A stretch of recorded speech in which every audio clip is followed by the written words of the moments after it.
जल पिलाते कहाँ मिलते, ये शक्ति साधक शक्ति जल पिलाते कहाँ मिलते, ये माँ भक्तों के चेहरे मुस्कुराते कहाँ मिलते। और हे गुरुवर, अगर हमें आप ना मिले होते तो ये भाई बहनों के नाते कहाँ मिलते। ऐसे ऐसे पावन नाते, ऐसे निश्चल नाते तो और भी बन जाते हैं समाज में, पर जिस नाते में गुरुदेव भगवान बीच में हो उससे पावन दूसरा कोई नाता नहीं है। जन्म दिवस की ढेर सारी शुभकामनाएं अनिकेत भैया जी को। और थोड़ा सा समय चाहिए, रास्ते में आ रहा था मैं, कुछ वेदनाएं भी हुई। घाटोपरिया से आया तो 10-20 गौ माताएं पड़ी थी मृत, रोड पर हर 10-20 कदम पर मिल जाती हैं, ट्रक वाले चढ़ा जाते हैं। गुरुदेव जी के चरणों में निवेदन भी करता आया कि गुरुवर ये और रुक जाए।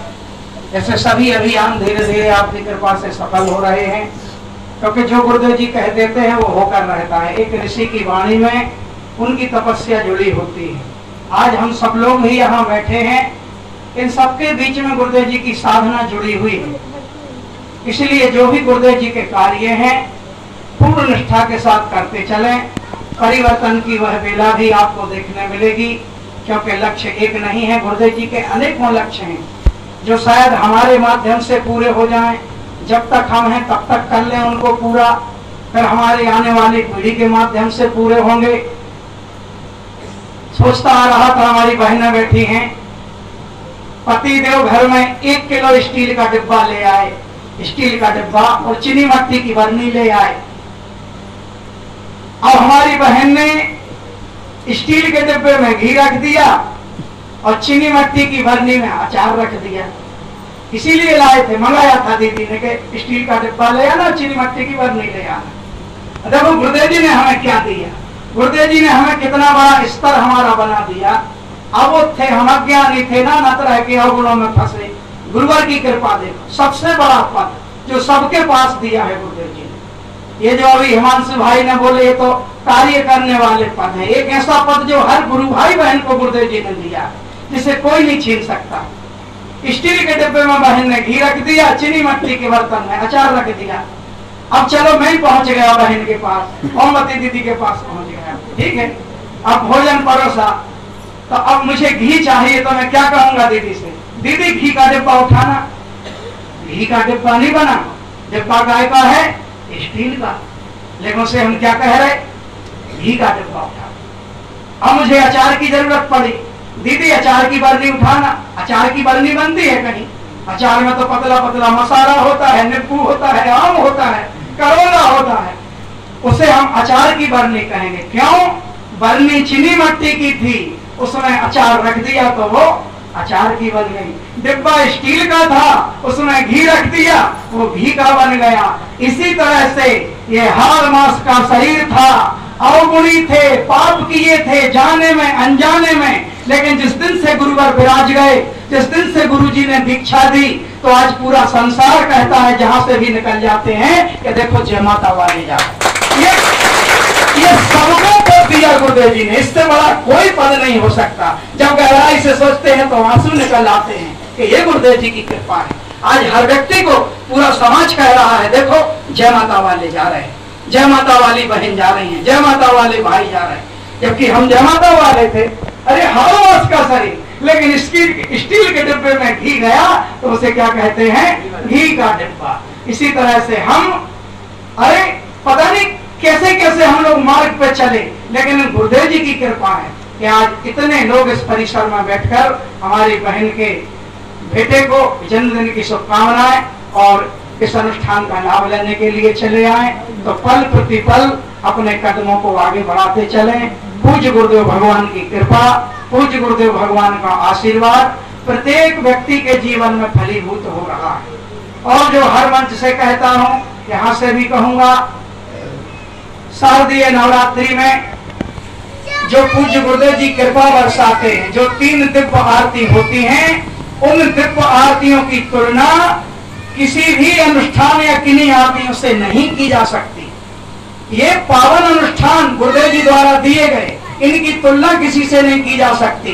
पर इन सारे अनुष्ठानों में वो जो 3 दिव्य आरती मिलेंगी हमें अष्टमी, नवमी, विजयादशमी की, उनमें हमारी दिव्य आरती का ताल आदि शक्ति जगत जननी जगदम्बा से जोड़ा जाता है। वहां मां उपस्थित होती है, यहाँ भी मां उपस्थित है चेतना रूप में। पर वो जो नवरात्रि की सिद्धाश्रम की दिव्य आरती है गुरुवर की साकार उपस्थिति में, वो बहुत कुछ प्रदान करने वाली होती हैं।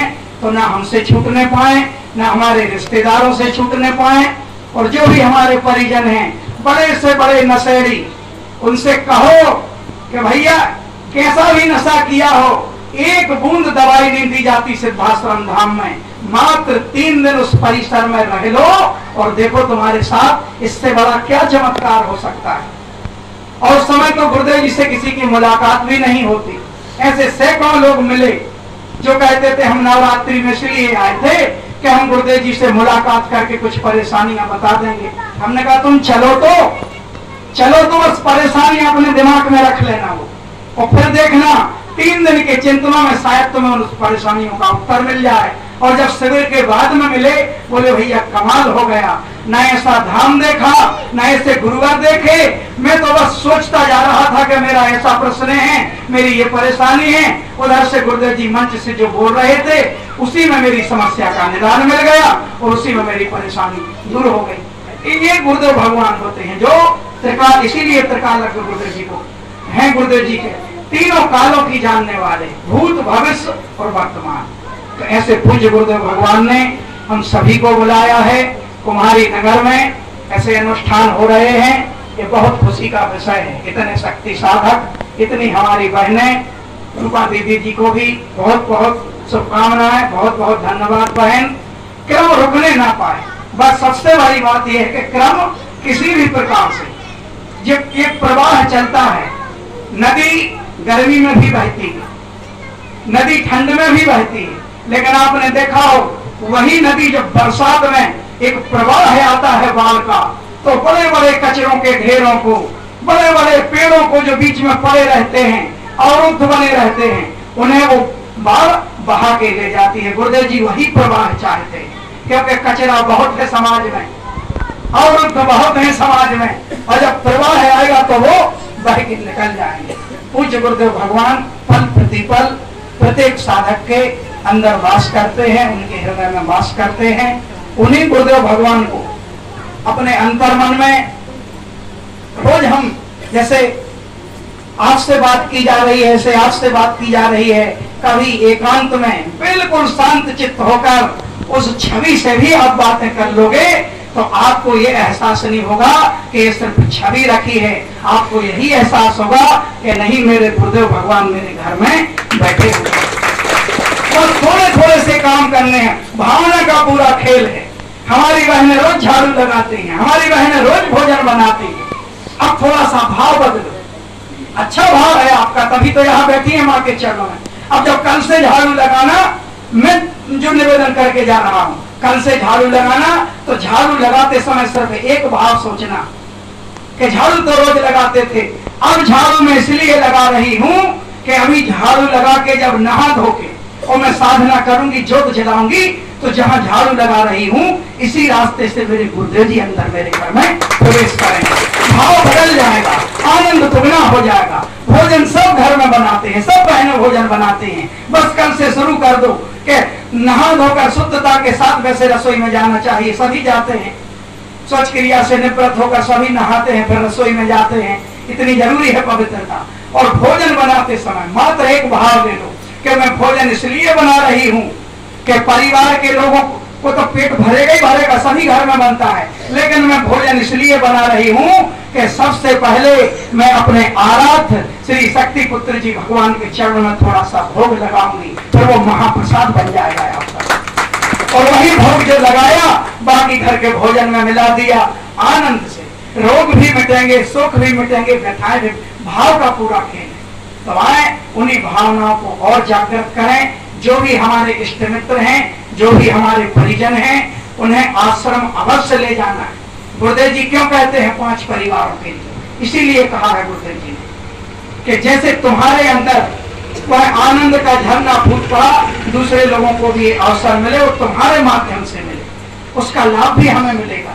5 परिवार हो जाए, ये तो निर्धारित कर दिया गुरुदेव जी ने, और आप ज्यादा को भी ले जा सकते हैं। ये तो खुशी का विषय है, जितने लोग आपके माध्यम से पहुंच जाएंगे गुरुदेव जी के चरणों में, वो जैसे हमें जिसने जोड़ा था, हम आज भी उनका उपकार मानते हैं।